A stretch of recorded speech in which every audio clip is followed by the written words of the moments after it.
bulo sobre la evolución del precio de los alquileres en Cataluña gracias supuestamente a la ley de la vivienda, que ha sido amplificado en redes sociales por buena parte de la izquierda sin ser conscientes de que se estaban tragando un bulo.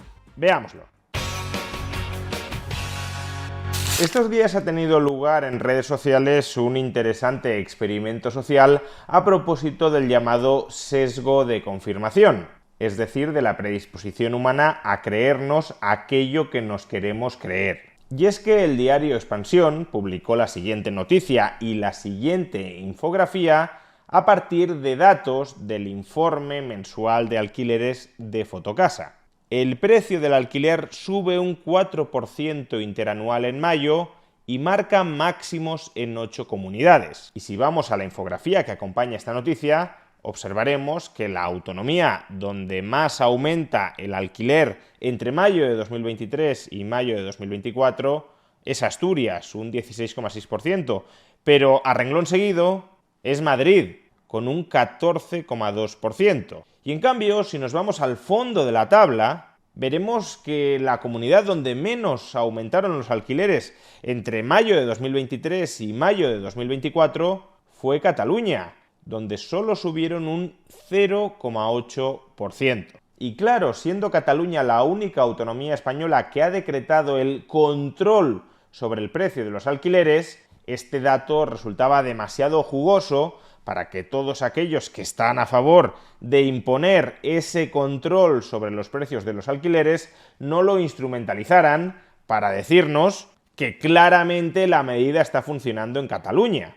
Por ejemplo, Yone Belarra, secretaria general de Podemos, escribía en la red social X lo siguiente: el PP está en rebeldía contra la ley de vivienda y no la quiere aplicar, pero los datos hablan por sí solos. Donde no se aplicó la ley, los precios suben hasta un 14%, como en Madrid. Donde se aplica la regulación, suben el 0,8%. Hay que obligar al Partido Popular a cumplir. Óscar Matute, de Bildu, escribía lo siguiente: este gráfico demuestra que donde se aplica la ley de vivienda y se topan los alquileres, Cataluña, se frena la subida de los precios. La consecuencia de que el gobierno vasco se niegue a aplicar la ley es un aumento de 816 euros anuales de media. Déjense de excusas. Asimismo, Jaime Palomera también escribió: no me gusta utilizar datos de portales inmobiliarios, pero estoy seguro de que quienes siempre los usan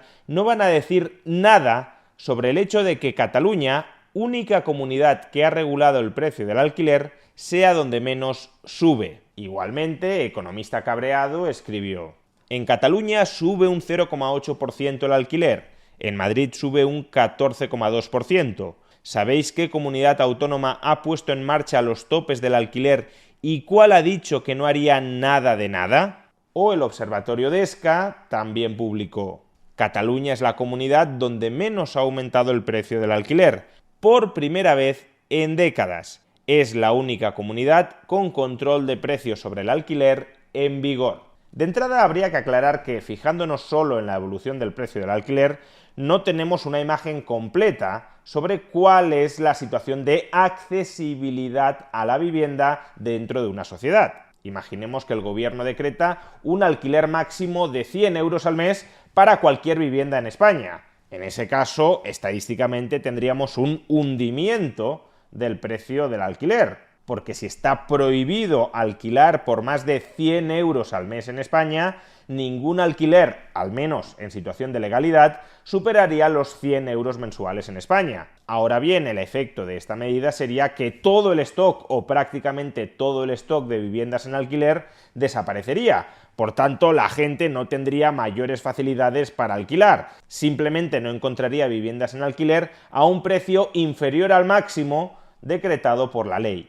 Pero bueno, el problema ni siquiera es ese. El problema es que si vamos a las fuentes de esta noticia de Expansión, el informe de Fotocasa sobre la evolución del precio del alquiler en mayo, comprobaremos que Expansión ha transcrito correctamente la tabla contenida en este informe sobre la evolución interanual de los precios del alquiler en las distintas comunidades autónomas. En esta tabla podemos ver que la variación interanual del alquiler en Madrid es del 14,2%, y la variación interanual del precio del alquiler en Cataluña del 0,8%, aunque ya en esta tabla deberíamos darnos cuenta de que algo está fallando. Fijaos que según esta tabla, la variación interanual del precio del alquiler en el conjunto de España ha sido del 4%. Es decir, que los alquileres en mayo de 2024 eran un 4% superiores a los alquileres en mayo de 2023. Esta es supuestamente la media de todo el país,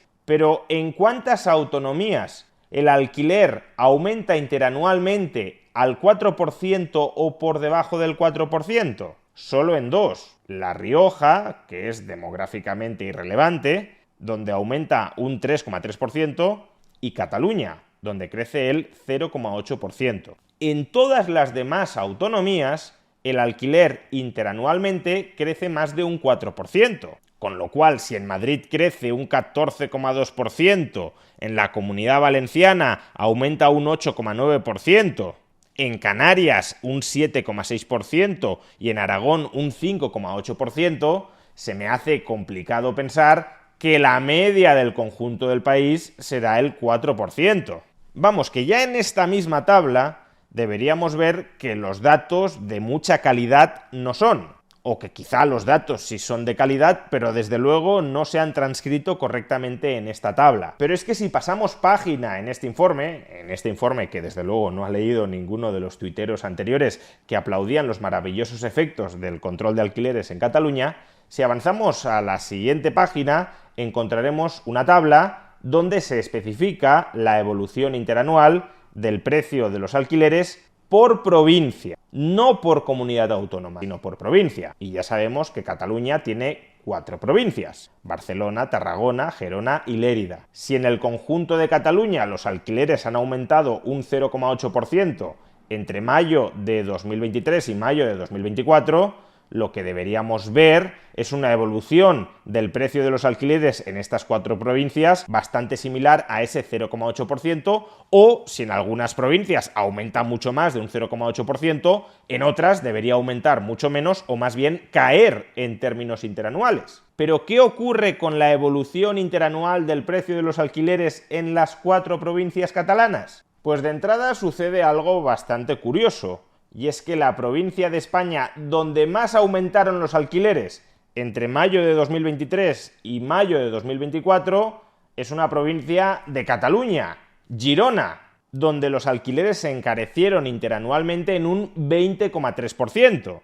Por tanto, siguiendo la misma lógica que han empleado los tuiteros anteriores, parece que aquí el control de alquileres no ha funcionado, al menos de momento, demasiado bien. Pero no solo sucede eso, y es que si en una de las 4 provincias de Cataluña los alquileres han crecido tanto, para que en el conjunto de la comunidad los alquileres hayan subido solo un 0,8%, deberíamos encontrar que en las otras 3 provincias los alquileres prácticamente no han subido o incluso que han bajado. Pero es que si descendemos en la tabla, comprobaremos que en la provincia catalana más poblada, la provincia de Barcelona, los alquileres crecieron interanualmente en un 9,2%. Entonces, si en una provincia de Cataluña los alquileres aumentan un 20,6% y en otra, la más poblada, crecen un 9,2%, ¿cómo llegamos a ese 0,8% de aumento interanual de los alquileres para el conjunto de Cataluña?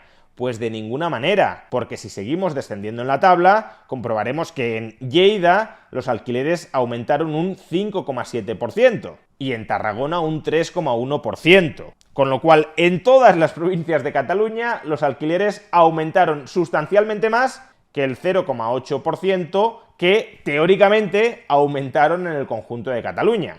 Es bastante obvio que esto no resulta posible y por tanto se trata de un clamoroso error dentro del informe de Fotocasa. De hecho, al día siguiente Fotocasa tuvo que reconocer su error y actualizar su informe. Los precios de la vivienda en el conjunto de España ya no aumentan un 4%, sino el 7,1%, y los precios en Cataluña, desde luego, no se incrementaban solo un 0,8% en términos interanuales, sino un 8% por encima de la media nacional, y en términos intermensuales un incremento del 1,6%, de nuevo por encima de la media nacional, que no se aleja especialmente de la variación intermensual de Madrid, un 2%. Así pues, lo que queda claro es que todos los tuiteros de izquierdas, incluida la secretaria general de Podemos, no lo perdamos de vista, que pretendían hacer evaluación de políticas públicas a partir de esta noticia de expansión, ha quedado demostrado que el control de alquileres funciona. Hemos de obligar al PP, socavando las mismísimas competencias de los gobiernos autonómicos, hemos de obligar al PP a que imponga controles de alquileres, porque ha quedado absolutamente demostrado, a través de esta noticia de expansión, que los controles de alquileres funcionan. La evaluación de las políticas públicas que acabamos de hacer a través de esta noticia de expansión es tan incontestable que no podemos permitir un minuto más que el PP siga inaplicando controles de alquileres allí donde legítimamente gobierna. Tanta contundencia, tanto dogmatismo, tanta predisposición a utilizar la violencia solo a partir de un recorte de prensa que para más INRI transcribía una información errónea que desde luego ni la secretaria general de Podemos, ni los miembros de su partido, ni todos los tuiteros de izquierdas que se han sumado a este coro se han dignado mínimamente en contrastar. Porque a poco que uno leyera el informe, a poco que uno comparara los datos de la evolución de los alquileres en las autonomías y los datos de la evolución de los alquileres en las provincias, saltaba a la vista de que los datos eran erróneos. Pero como muchas de estas personas están más preocupadas por la propaganda política y por confirmar sus sesgos ideológicos antes que por evaluar adecuadamente las políticas públicas para solucionarle o al menos para no entorpecerle la vida a la gente, pues pasa lo que pasa, que aquellos que quieren perseguir los bulos se han tragado un bulo, han amplificado un bulo y muchos de ellos, no sé si todos, pero muchos de ellos me temo que ni siquiera van a rectificarlo. De momento, de hecho, solo uno de ellos se la ha envainado, Economista Cabreado, que ha publicado este tuit. Fotocasa ha cambiado los datos publicados el otro día. Borro mis tweets donde se difundían dichos datos y corregimos la pieza de El Salto con explicación, que es lo menos que hay que hacer cuando la fuente se retracta y cambia la información. Y en este sentido, el titular del Salto al que nos remite este tuit ha pasado a ser: la subida del alquiler en la Comunidad de Madrid es el doble de la media nacional. Y claro, ahora colocan el foco en que los precios del alquiler en Madrid han subido más que en Cataluña. En el otro lado de la tabla se encuentra la única comunidad autónoma que ha avanzado con la ley de vivienda y ha declarado más de 270 municipios como zona tensionada desde mitad de marzo. Los precios en Cataluña se han incrementado un 8% en el último año, casi la mitad que en la Comunidad de Madrid. Si miramos las cifras desde más cerca, en el plano mensual, los precios en Cataluña se han incrementado en un 1,6%. En la Comunidad de Madrid, el precio se ha incrementado un 2% en ese mismo mes. Lástima que no nos digan que en una de las provincias de esa comunidad donde se aplica la ley de la vivienda con control de alquileres, en Girona, los precios se han incrementado interanualmente en un 20,3%, casi el doble que en la Comunidad de Madrid, y que intermensualmente han subido un 4,5%, el doble, más del doble, que en la Comunidad de Madrid. Rectifican los bulos más flagrantes, pero el sesgo informativo lo mantienen. Y si bien uno de los tuiteros que difundió este bulo ha rectificado de aquella manera, los otros todavía no lo han hecho. Y dudo muchísimo, quizá me equivoque, ojalá me equivoque, que la secretaria general de Podemos, Ione Belarra, termine rectificando. Ya no escribiendo un tuit diciendo que la información que compartió es falsa y que los alquileres en Cataluña han aumentado más que la media nacional a pesar o como consecuencia de la aplicación de la ley de la vivienda, sino simplemente borrando ese tuit en el que llamaba a intervenir las comunidades autónomas para forzar los controles de alquileres allí donde los gobiernos democráticamente elegidos no los quieren aplicar. Ese tuit, que se basaba en datos falsos, donde se aplica la regulación suben el 0,8%, todavía sigue publicado y me temo que no lo va a borrar. Y recordemos en este sentido que Podemos es uno de los partidos que más fervientemente apoya que el Estado persiga los bulos. no los suyos, claro, sino los de otros. Es más, si ellos manejaran el poder del Estado con una ley habilitante para perseguir los bulos, corremos el riesgo de que se me acusara a mí de estar difundiendo un bulo por corregir el bulo difundido por la secretaria general de Podemos. En suma, que solventar el grave problema de accesibilidad a la vivienda en España requiere de mucha menos propaganda política y de mucho más rigor, conocimiento y sentido común.